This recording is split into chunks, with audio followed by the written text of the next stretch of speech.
Today, my guest is photographer Joe Baraban. Joe has been a commercial photographer for 40 years, for most of the Fortune 500 companies. He's photographed many automobile and ads and brochures, and he's a mentoring program and teaches workshops. Today, our focus is on his series called Life Before Photoshop. So please welcome to the conversation, Joe. Thanks. Thank you, Aljon. So several years ago, when I was doing workshops and I would present my work on either Monday, Tuesday, or Wednesday night, and I'd just obviously show my work. But one day, while sitting at the dentist, I'm waiting, and I look over and pick up a magazine, and a Popular Photographer magazine. And so I'm thumbing through it, and this is showing all the different plugins and all the different things that you can do now in post-production. And it was amazing that the stuff that you could do. I was amazed and appalled, actually, that you can actually create lightning, and you can actually put lightning in your photograph. And I thought that was really weird, because I always thought that Mother Nature really kind of did that, and not a computer. So I decided that the next time that I spoke at the main workshop, I was going to do something different than what I'd always done. And so luckily, over the years, we took a lot of production pictures. A lot of it was with cars. I shot a lot of car photography back in the day with my rep in LA. And so you'll see a lot of production stuff, other stuff, but a lot of the car stuff, and it was the before and after. And I called it Life Before Photoshop. And all these images you see, except one, were done in the camera, most likely with Kodachrome 25, possibly some Velvia, one click, one exposure, one frame. And so these following shots are from the series. So let's go ahead here.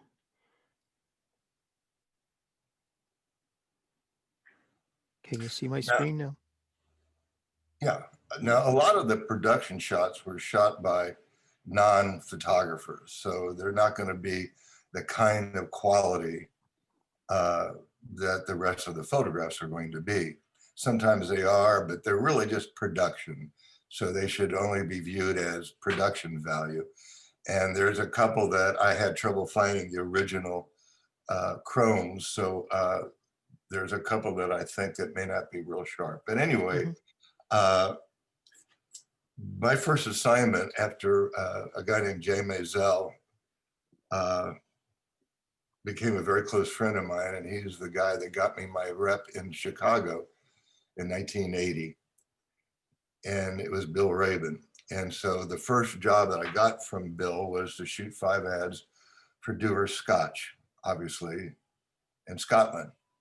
And while we would be shooting a particular shot, I would have a location scout trying to find locations for the other ads. And one particular ad, now these were high comp.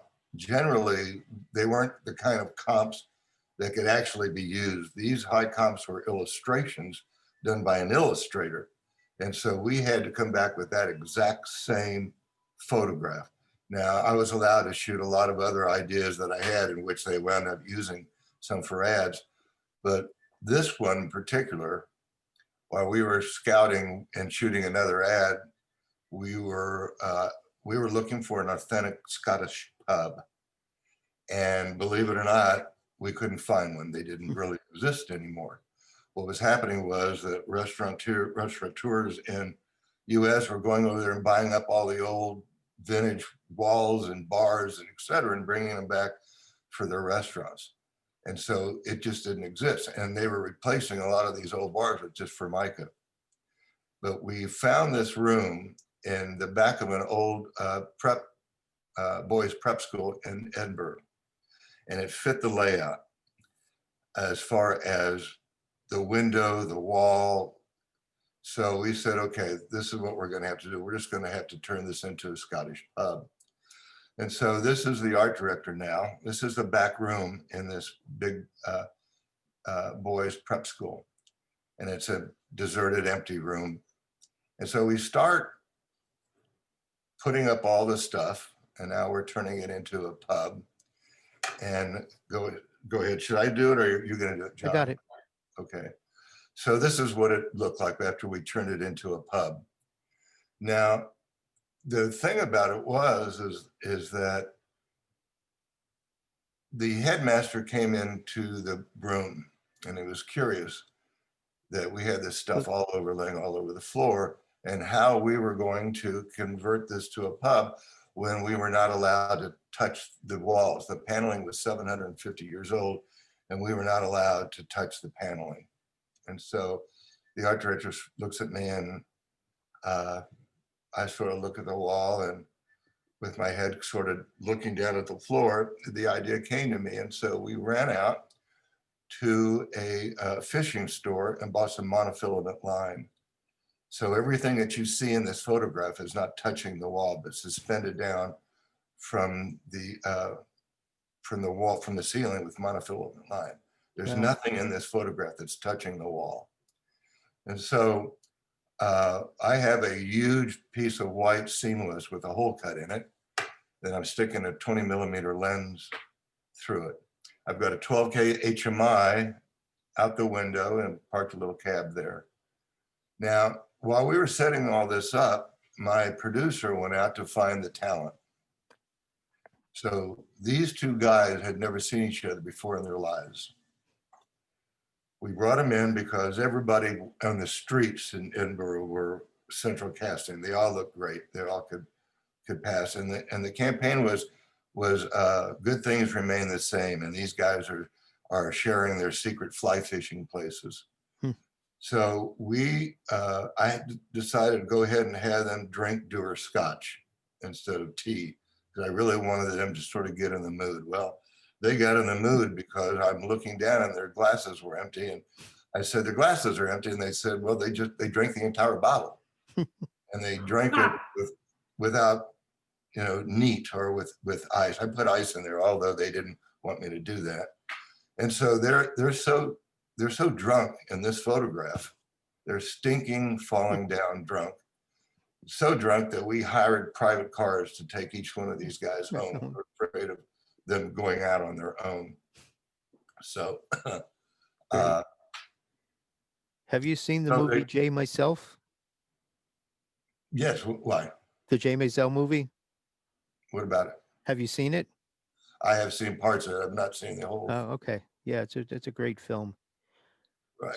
Speaking well, he was the one guy that was responsible. Communication Arts did a feature story on me in 1980, and they asked who were the people that I admired and that kind of changed the way I saw things, and I said Jay Maisel.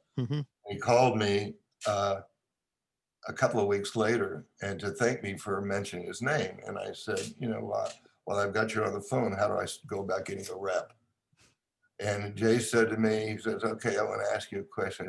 He said, do you want to take really good pictures, or do you want to make a lot of money? And I said, I really want to take great pictures. And he said, I'll call you back. And he called me back in a couple of weeks and said, I want you to call Bill Raban, my rep in Chicago. And Jay and I became good friends. We played many a basketball, one-on-one and two-on-one in his studio. Down in the Bowery. In the Bowery. One floor was like a half court.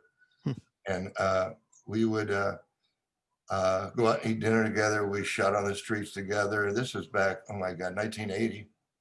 And smoked joints together and went outside and shot. And man, I tell you what, of course we didn't inhale. Yes, of course. But it was the highlight of the career. And if it wasn't for Jay, I probably would not be sitting here right now. Nice. Okay, so the next one.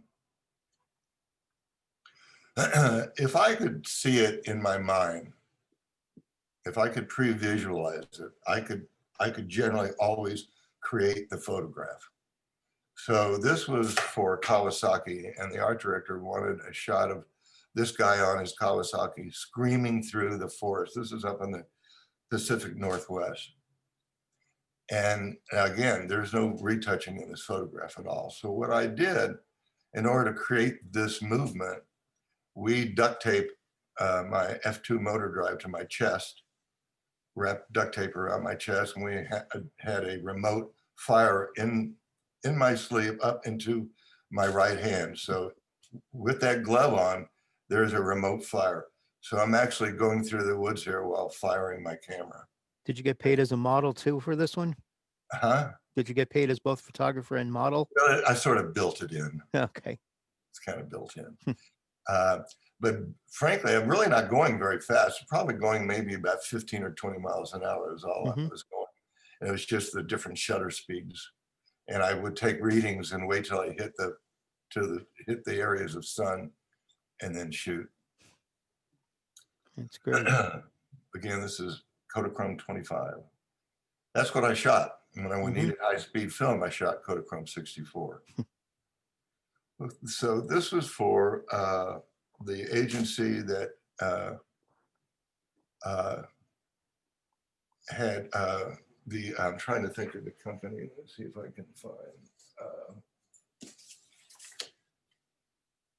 It was for Netscape, and it was the advertising agency that had Netscape. Now, if you remember Netscape, this goes way, way, way, way back to the very first days of internet and using other than a typewriter. And Netscape had not been doing well. Their market shares had really taken a dive, and so they came up with a full page ad, and it was no matter where you are, if you have electricity, you can be hooked up to. This is the very, very early days of the internet. And so this was the shot they wanted. And so this house was actually a deserted house. And we were going down the road because we had found this place, and we had found a guy. I had put a stylus on 3 different states looking for elks, looking if anybody had a pet elk. And I thought I was going to just be flooded with pet elks, and there were no pet elks. So this is one of the variations that we shot. Now this is in Montana in the winter, and I'm telling you, it was pretty cold. It was probably 25, 30 below when I took this shot. Okay, so the next one is another variation shot from the other side. Now it's pretty grainy here, and it because it was blown up because there was a lot of grain. And so again, we wired up. We went and bought lights and wire and generators so that we can light up this thing. So as I said, we could not find a pet elk anywhere. Okay, so go to the next one. So we sent out my stylist to find the top ranked elk that won, the first place in the country. And it was which is the reason why we wound up going to Montana. And so we found this guy, and he was just actually a few miles down from the deserted building. And we asked this guy if we could photograph his elk. And he said, yeah, sure, and I said, well, we need to take it out of your building and take it to a location. And he said, well, you can't do that. He said, I'd have to take down there's like 4 huge garage doors that were glass. I'd have to take all the doors down. And so the client was there. And so we said, well, would you take it down for $1,500? He said, you bet I would. And boy, he took those doors down, and we got that U-Haul trailer and put this elk in it and took it to the location. You look so happy in this shot. Well, I'm not very happy at all. This is for the Miata. This is for the Miata. And this is a regional buy. This is not a national buy. And if it was a national buy, it would have had a lot more money in it for everything, for expenses, but it was regional. And so they had $1,500 is all they had for location fee. And this was shot in Burbank. And back then, and I'm sure to this day, you don't get very much for $1,500. I wanted some really, really fancy, beautiful garage that this guy could have parked his Miata in. And when we got to the location, this is what we got for $1,500. And so I'm not very happy in this photograph. And as you can even see, it's so long ago. You notice that phone in my hand. That was the state of the art phone back then, a Motorola phone. So I sent out, it was what it was, and we had to use it. So I sent out a couple of location scouts to find me all kinds of props and just everything that might be found in a garage. So this is the way it was when I got there. Now I style all my own shots, so there's not an art department in here. I do it. So this is the way it was. Next one. And this is how it turned out. So I have two 2,400 watt second comet heads up in the ceiling, bounced against some big foam board. So that's what's lighting the Miata. It's just falling down. It's very, very soft. And all this stuff, all the props and everything in there, and a big piece of foam board on the outside bounced in to light the front of the car.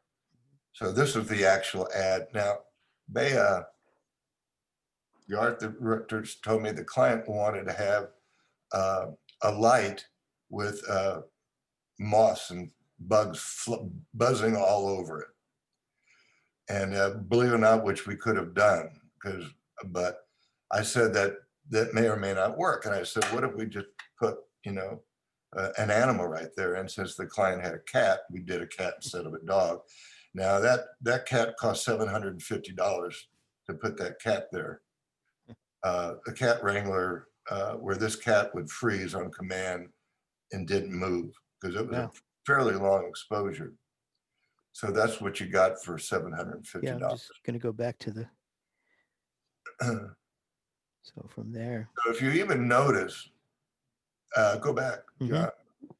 This couldn't be moved, and this is big and white, and it was the refrigerator. Right. And so what I did was I took this ladder over here and just leaned it up against there. So you can go to the next one so you can kind of see. There's just light falling off it in here. Nice. Okay. This is for a campaign for the racetrack in Houston. And these were posters. And I went there several mornings, and it was just fascinating going back in the paddock when they were, giving the horses baths, and so they were running them around the track. And so this horse, I asked the guy if I could photograph his horse. Now, this is not a top expensive thoroughbred. Otherwise, they would never let me do this, but he was a thoroughbred. So I got in the back of a pickup truck and we went around the track, and I shot at different shutter speeds. So there's no retouching in this photograph. This is exactly the way it turned out. And we went around the track, and all of a sudden this horse starts racing the truck. And now we're racing around the track, and I'm about, maybe 10 feet away from this really powerful thoroughbred horse. Now, if you notice, the light on the back of the horse is because we were coming around to the grandstands, and the sun was coming up behind the grandstands. So this was the only part left that the sun was hitting before the whole horse went into the shadow behind the grandstand. It's amazing. Yeah, looks great. Okay. This was a campaign for BMW motorcycles. We spent several weeks. The total was almost a month. We did one shoot up in Toronto. They wanted just to see what I could do, and they liked the shot. the art director and I had a major fight. This guy was a real jerk. And I just figured, you know, he and I had it out. And I said, that's the end of it. You know, they're not calling me for the rest of the shoot. And I'll be damned if you didn't call me. Maybe the client said, you call him because we loved the first shot. So we shot in all the national parks. This is actually in Lake Powell, where they filmed Planet of the Apes. And we shot in Zion, Bryce, and Canyonlands. So when I always show this picture, it always makes me laugh because I think of the Crocodile Dundee when he's about to get mugged by these guys that pull knives out on him, and he says, and he pulls out his knife, and he says to them, "That's not a knife," and he pulls out his huge Bowie. He says, "This is a knife." Well, go to the next one. So I say that whenever I say, "Okay, that's not a softbox. This is a softbox." There is 10 2400 watt second speedotron heads in that. It takes 3.5 to 4 hours, depending on the location. This company that I hired to set up this softbox, so that they could go through and I freeze the action. So go back. So this is actually the strobe mixed with the ambient light, which is why I was able to freeze those tires in that water. Remember, back then, Lightroom was a room that was light, and Adobe was a type of house in the Southwest. So you did it one shot, you did it in the camera all the time. This is all you had. I mean, this is all there was. Okay, next. This was in Zion National Park. Next one, and here's our setup for this one. It took a good 4 hours to set this up. Yeah, here you can see the Speedotron boxes down here. Yeah. I still got one of those a few feet away from me here.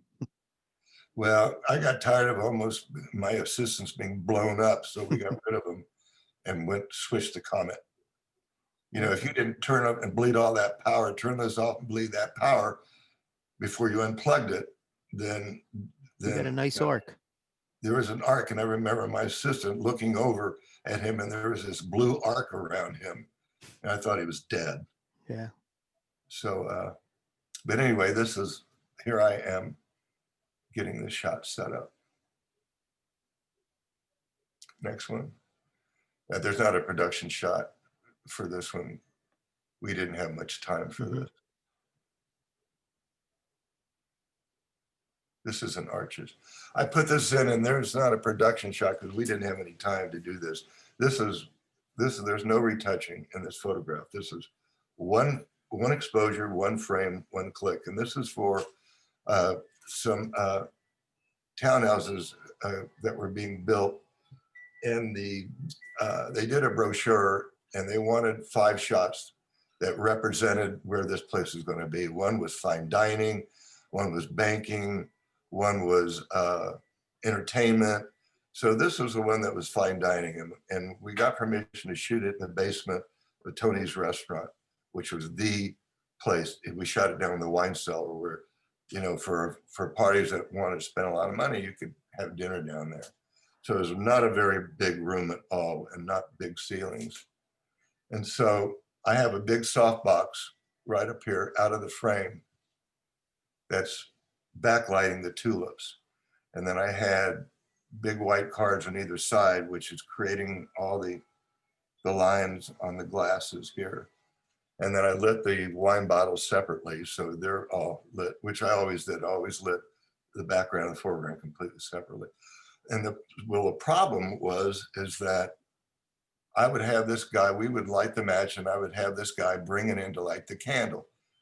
But I couldn't get a pretty flame because of the movement and the smoke. And by the time it was right, well, then the flame wasn't right anymore. And with the smoke, everything cleared. So trying to figure out how I was going to solve this problem. So I said, okay, so I had the waiter put his hand there with a match and holding the match. And then we lit the match. So as soon as the smoke cleared and that flame, before it started dropping back down, that's when I shot it. So it was actually a double exposure. Turn off all the modeling lights, exposed for that flame, and then pop the strobes. And so I still do that when I'm shooting flames like this. I'll light the match with another match. It's still that way easier than Photoshop. well, yeah. Okay, so this was for an agency in New York, and I had done a couple of projects for them, and so this was a boating directory called NYNEX, and they did several ads. This was actually for the insurance company that was part of NYNEX, and they wanted to show that they insured anything that was in the water, sailboats, motorboats, anything. And so I had this idea, and I ran it by the art director, and he loved the idea that I was going to have this claw attack the boats. And so this guy right here, who has Which one? this guy I can't. built a lot of had designed and built a lot of stuff for me, and was the art department for a lot of motion, for a lot of TV commercials. So this claw he carved out of foam, and he carved it in my studio. It was 18 feet long, and it worked like an electric plug. So he plugged this part into the base. And now this water is a Clear Lake. This water is only about 4 or 5 feet deep.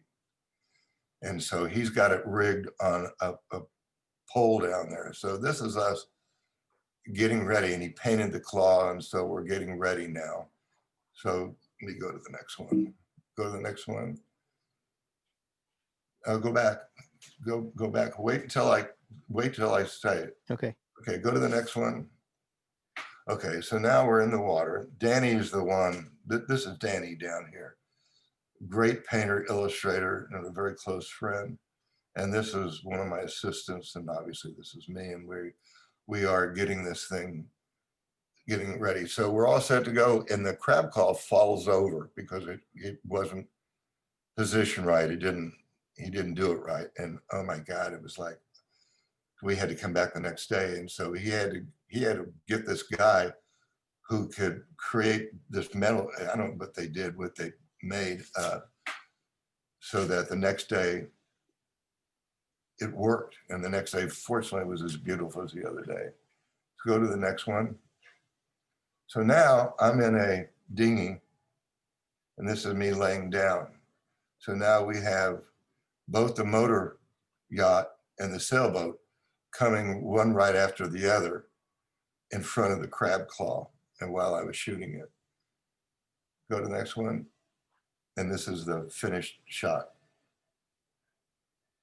Okay, next. This was for the Legend. And they wanted, obviously the car was inspired by the cigarette boat. And so I had a scout in California, LA, up in Seattle, so to find a pier. Well, the problem in the Pacific coast is the piers are way, way above where the water is. And you couldn't not get this shot. And so I told the art director, so we can keep hunting and we can keep trying the bays, but I'm telling you, we're not going to find that location. I said, we need to get some more money in the estimate, and I'm going to call a stylist producer I know that's in Sarasota, and we can shoot in the bays back in Sarasota. So she found, I mean, there was like a pick of 20 or 30. They were all perfect. So we go there at sunrise to scout, just for the final tech scout, to see if everything was going to work out okay. And I'm shooting from another pier. And so everything is great. And so we go back at sunset to shoot, and nobody had thought about the tide. So now the tide had come in, and now the boat's covering the car. And so the client's there, and the art director kind of kind of sachets up to me and kind of whispers, he said, "So have you got a plan B?"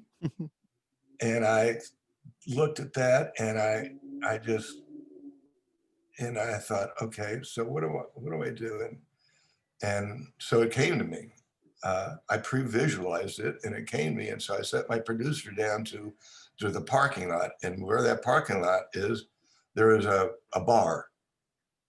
And so I told her to go. Now, this is a very, very long time ago. I mean, prior to 1991, where Photoshop came in. And I said, you go into that bar and you offer every guy in there $20 if he'll come out and get in that boat. And so there's about 20 guys laying down in that boat. And their weight, because it's a cigarette boat, it doesn't weigh anything. Mm-hmm. And so they were able to get that boat down by laying in it. So that's the reason why we were able to shoot this car, That's because great. all the guys are in that boat. And then I've got an assistant in a inner tube, a big tube behind the boat, throwing pieces of shrimp up in the air.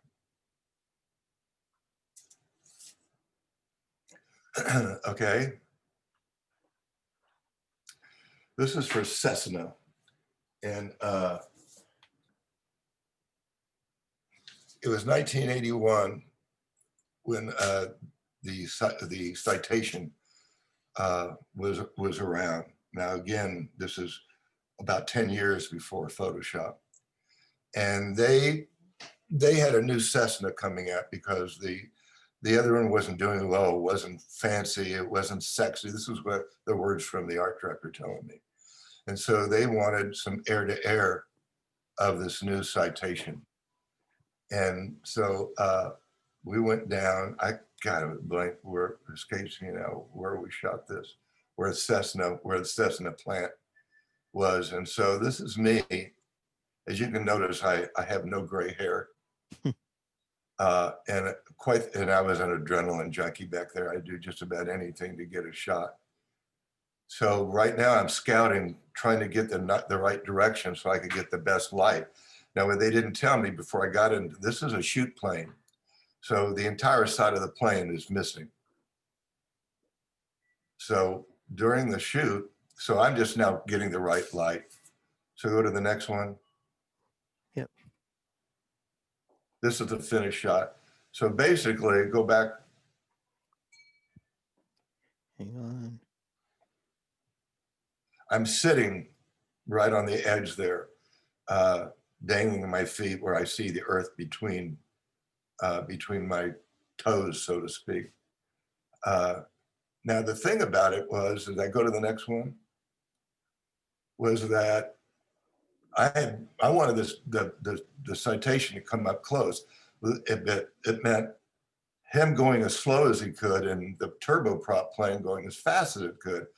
And at the moment, he would shear off to his right, and we would shear off to the left, because if he got any closer, the wake turbulence would get me. And there was some word, and the word toast was talked about. For I would have gotten that afterburner from that jet. So it was pretty dicey, but again, I mean, loved every minute of it. So this is no retouching, just one click, one frame, and one exposure. Good old Kodachrome. Yep. Okay, next. This is for National Car Rental. And the agency was in New York, and these were posters that were going to go into the rental places. They were renting classic cars in LA and Miami, and they wanted these posters. So we spent a week down in Miami, and we had 5 classic cars at our disposal to do anything that I wanted to do with them, anything. And so driving around scouting locations, you see the guy with his back to us with the Hawaiian shirt, that's the same guy that did all this stuff for me. So we were trying to find a location, and we would just take these left turns to try to get to a beach. And so this turn took us into a KOA campground. And believe it or not, where we were, there's no sand. So we had to bring the closest sand was a small little beach about 100 yards to Camera Right. And we had to go there and get the sand and bring it back in just to put enough around the Chevy. So this is us getting set up for the shot. Next one. This is where the sun is now getting to be just right. The next one. This is the final shot. And again, throwing pieces of shrimp up to get the birds. When we ran out of shrimp, we ran out of birds. But if you notice, the reason why the chrome pops like it does is that it's no accident. Back in those days, I used a Minolta 1 degree spot meter for everything. Everything I did, that's what I did, because I could read 1 degree every part of my frame so that I could get them all as close as I could because there was no computer. And I used a software called SunPath. Now, this was not an app on a phone because those phones didn't exist.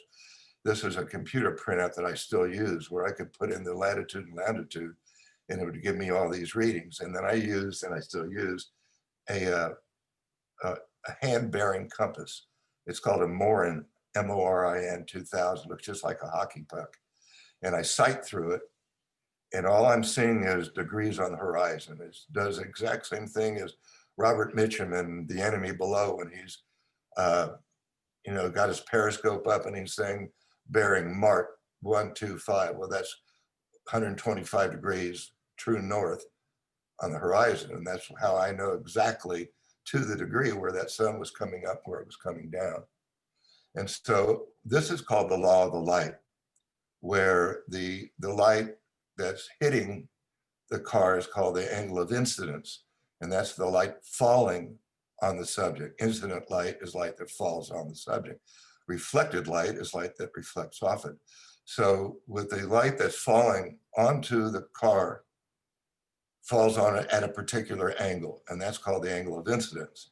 Now it reflects off that car to the lens at a particular angle, and that's called the angle of reflection. And when those two angles are the same, this is what you're going to get. Now I'm a couple of degrees off because if I was in dead center in the right angle, I couldn't shoot the picture, it'd just be blowing out. Yeah. So if you've ever noticed office glass buildings, when you drive by them, all of a sudden they start to glow, that's because you're driving through that angle at that moment. And so that's why I knew exactly where to park this car. Okay.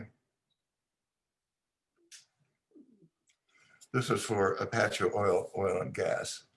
And we were sent there pretty much to shoot whatever I wanted.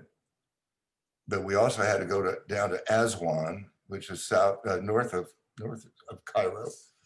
They wanted me to photograph this tower, this radio tower. That was big for them.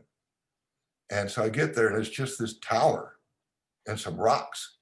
And I'm standing there and I'm figuring out how in the world am I going to take a good shot of this. And while I'm trying to figure out what I'm going to do, no ideas are coming to me. This bunch of sheep herders comes by. Now at 190 pounds and 6'2" with a camera on a tripod, I drew a crowd, mostly sheep, but I did draw a crowd. And so these guys, and so I had the idea, I talked to our interpreter, our guy that was with us. I said, I want you to know if this guy would be in a photograph. And he talked to me and he said, no, he didn't want to be in a photograph. And I said, I'll pay him $20 if he'll be in this photograph. And back then, this is very long time ago, and $20 is probably more than what this guy made in a year. And so he said, yeah, I was starting to win him over, but he didn't want to be recognized. So I said, okay. So I had him go way up there, knowing the shot that I wanted. I had him go way up there so he could kind of chill and relax a little bit. so that I could warm him up a little bit. So go to the next shot. So now he's kind of getting into it a little bit. I'm still not the shot that I want, but getting closer. Go to the next shot. This was the shot that I was after. And so now all his buddies are seeing that he'd made all this money. They didn't want to be in the photograph before, but now all of a sudden they want to be in the shot. So I said, okay, so it was worth it. So go to the next one. So this is all his friends now that are in the photograph. Now, actually, go back. The client really did like this shot and wound up using it. Okay, next one. Now you can see I have a 20 millimeter lens on, and my assistant is reading his face and then reading the sky behind him and reading his face, then the sky. And when they both got within a half a stop, that's when I was able to shoot. And I was bracketing. And back then I'd bracket in third of a stop. So I mean, it was literally every shutter speed that I possibly could shoot at every f-stop. So I could get close, well, I could get within a third of a stop or half a stop. Okay, next. This was for Alfa Romeo. And the art director wanted some kind of zen. So we shot at the Bonneville Salt Flaps. Now, to shoot at the Salt Flaps is not an easy thing to do. You have to get a permit through BLM, which is the Bureau of Land Management. And they are very, very hands-on with the salt, with Bonneville. They don't want anything, I mean, not a grain of sand, nothing to disturb or hurt this area. And so, you know, I virtually had to sign agreements giving up my firstborn to be able to put this Alfa Romeo there. And so it was not going to be a problem. You know, I mean, we're just going to go out there, we're, you know, just going to put the car down and shoot it, and that'd be it. So we were out there at sunrise. Now, as simple as this photograph looks to you, right? So go to the next one. Okay, so this is the trailer that Alpha was in. And the driver was told not to go to the edge because the edges were very, very soft. You had to stay out in the middle where it was hard. Okay, well, he didn't pay any attention. And so here we are now. This is my assistant. Here we are now, not stuck too bad. Okay, not bad. And we're trying to dig it out. And now these guys they're trying to dig it out, and they're trying to dig it out. And it's getting worse, and it's getting worse. Go to the next one. And so now we brought a backhoe in because the shovel was not working, because now the truck had made this thing go even deeper. Okay, so now this is me not very happy right now. It's the same look as the Mazda garage photo. It's the same look. Okay, so now go to the next one. Okay, so now we get the backhoe stuck. Can you imagine getting a backhoe stuck? So the backhoe is stuck. So now this is afterwards. So now early, I had him pull that car out of that trailer, and it was a prototype, so it didn't have an engine in it. So it was very, very light, and we just pushed it all the way over as far as we could to get to the location to get it set to be able to shoot it, while these guys over there were trying to figure out how they were going to get the trailer unstuck and now the backhoe. So we had to wind up going back into the town and getting a bigger backhoe to get this backhoe out. So go to the next one. So this is now the other backhoe is stuck now. So finally we were able to dig everything out. And I'm telling you, this was such a mess. Oh my God, the salt flats looked, it was horrible. It was so scary that I know that I was going to be banned forever from ever shooting any place again, especially any BLM.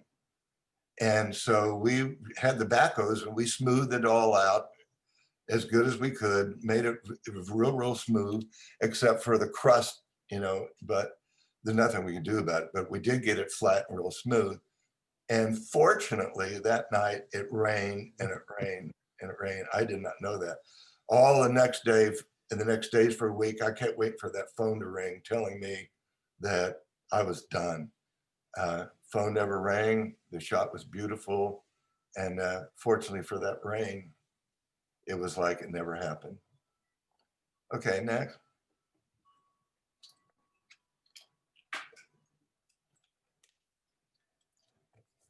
This is for the New York Stock Exchange. And this is the youngest recipient of a pacemaker. And the New York Stock Exchange was sponsoring it somehow. I can't remember. It's been so long. So we found a place over at Rice University that the location was perfect.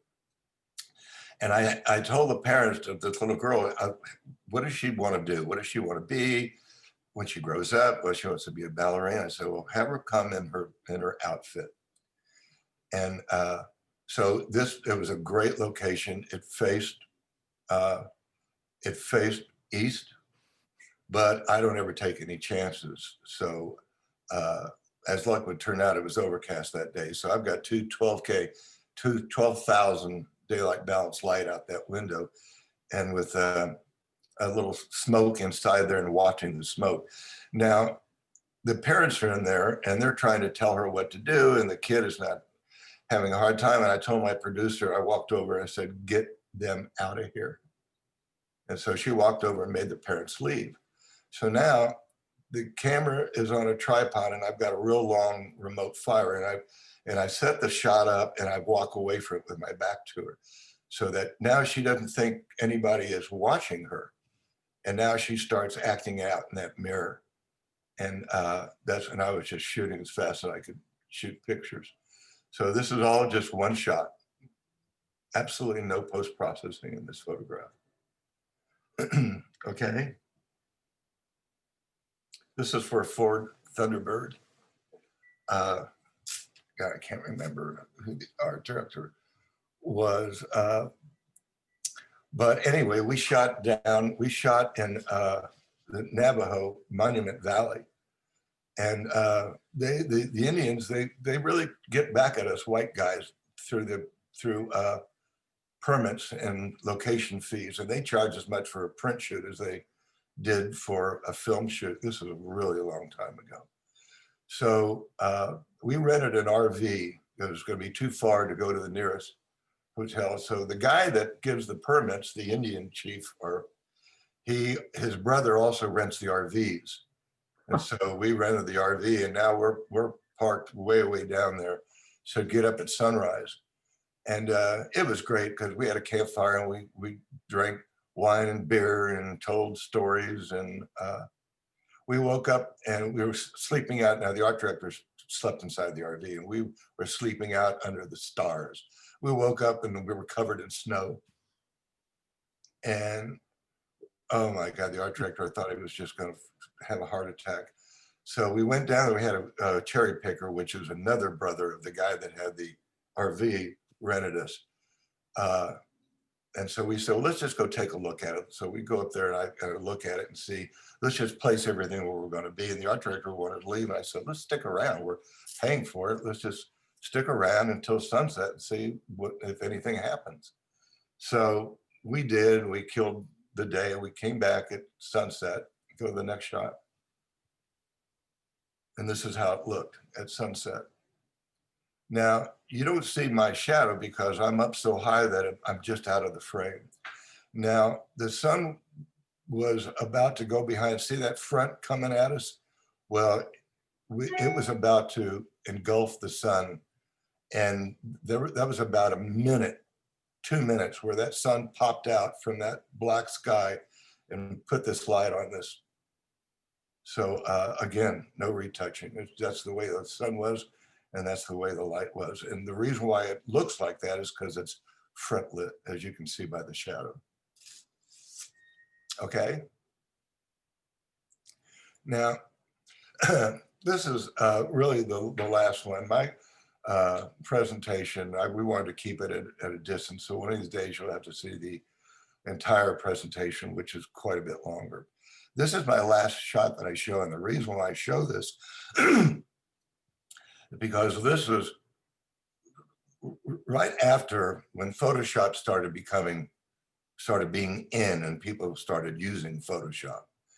This is for the Integra, and the campaign. This is a 2-page spread, and the campaign was some people go out and buy an Integra, and others have to work their way up to it. So we rented the airport at the Mojave Desert, and that big truck over there is a 10-ton grip truck, which is pretty much anything in the world that I would possibly want would be in that truck. Okay, so now we set this up with a little softbox. So I've got, as you will see, it's to light the guy that's going to be on rollerbladers. And all those lights way behind that jet, we laid all those lights down. We were going to get this shot in the camera. I had all the intentions of getting this thing in the camera. There's no reason why I couldn't. So so this is early in the morning, and we're starting to get set up. Okay, and this is the final shot. This is how the shot turned out. So I have lights outside the frame on the right, lighting the jet. The ski rope is a ski rope that we painted with glow in the dark paint, and it's hooked on to that hook, and the hook is made out of foam, and we carded it and attached it with Velcro. And so the guy is on the rollerblades. Now, if you go back, you can see that those stands and that big piece of wood is suspending down with a harness that's underneath his armpits.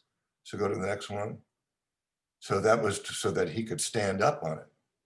So now we're getting ready to shoot. Now we hired this jet. This is a privately owned F5 jet, and it was a $12,000 for him to come and land there, park while we set up and shot it. This is a very long time ago, if you can imagine. So now we're getting ready to shoot, and I actually shot this with Velvia with an RZ67, which is a 2 1/4 by 2 3/4. And so we're getting ready to shoot, and so the pilot says, you know, I can't fire up these afterburners. He said, I'm not going to do that. With this guy behind, he said, this guy would be toast. He actually said toast. He said, so I don't know what you're going to do. So what I had to do was, we did the whole shot. The rollerblader, that little softbox has got him lit, and I'm matching the light on him with the sky, which I'm matching. So this is all being read with my little Minolta 1 degree, which is also red electronic flash as well as ambient light. So we did everything, and then we moved him out of the way, and then the guy fired up the burners, and I put the burners in, or had the burners in put in afterwards. Now, he didn't care about me, and I'm laying there too, and it was pretty toasty, but this guy would have been toast. So anyway, so that is, I think that's all. So if open up to any questions, if anybody, I don't know how many people joined late, if you want to show the men at work, or if. Yeah, I'll do that at the very end. Hmm? We'll play the video again at the very end. So so you got questions? Yeah, feel free to unmute and chime in. No questions? Really? What are you doing now? What am I doing now? I teach online with Brian Peterson has a school. I've been teaching with him for 9 years. I do workshops with Santa Fe. I've been to Cuba 5 times. To San Miguel. I'm going to be doing an online Zoom workshop with Reed at Santa Fe in January, which is going to be like 4 weeks, I think, where we're going to be giving assignments, then we critique. I also do a 6-month mentoring program. As I said, I teach 3 classes with Brian Peterson. What I do is, my background is in painting and design, not photography. I never took a photography class. It was all just applying what I learned in all the years of painting and design. And so what I do now is I teach people how to use the elements of visual design, how to incorporate them into their photography, and to be able to teach people how to see strictly with the right side of their brain, which is the creative side, instead of the left side of the brain, which is the analytical side. And I also teach my own personal workshops all over the world, teach them all over. And I've had some people take as many as 9 or 10 workshops with me that have taken on my online classes, that have done mentoring, and their work is phenomenal. These people are extremely good photographers now. So if you have any questions, or if you're interested in any of it, just, shoot me an email, and I can talk to you about and give you the link to the school so that you can read what my classes are about. That's part 1. My part 2 class, we work on line. These are 1 week, there's 4-week class. Each week is a different lesson. And so in my part 2, it's all about silhouettes and shadows and line, which is the most important of all the elements of visual design. Without line, none of the other elements would exist. You and I wouldn't exist because we have an outline. And then my 3rd class is on incorporating the 6 concepts in the psychology of Gestalt into your photography. Showing people how to do that, because Gestalt is all about making the viewer an active participant. It's how we get him to perceive, then process information that we give to him in a photograph. The longer we can get him to stick around, obviously, the better. So all these concepts like similarity and proximity and the law of common fate and figure ground, all these are ways to help you create stronger images. But you have to take part 1 and part 2 before you can take your stop, because I abbreviate and I refer back to the other 2 classes. They're very, very cheap classes for 4 weeks. I think it's about $165. And I do video critiques. And unlike the other classes, I let people submit 2 pictures every single day, and I do video critiques. And I have done as many as 240 videos in a month. These are not YouTube. These are videos that I have created, that I do. So Do you have a book out, or do you sell any of your I am prints? doing a book. I am right now. Mickey is going to help me. We're going to be doing a book, and it's going to be Life Before Photoshop. And I've got so many more stories, so many anecdotes, that if you go to Facebook, I post them all the time. If you become friends with me on Facebook, then you can go research all these different ones that I post on there, with much longer stories that I really get into the stories more than I did just now. So yeah, the book is definitely, I'm finally going to Nice. doing it. Yeah, it's going to be fun. And you also have a blog. And I have a blog, and I have a post that comes out every 5 days, and it has for 11 years. Yeah, the And latest one you have is Giving Meaning to Photographs. Right. Yeah, that I did not write that. That was, in fact, somebody just sent me a link to where I found that, Oh, cool. about giving meaning to photographs. But mine is not like what I did last summer. I mean, those kind of blogs. They're timeless. I have them.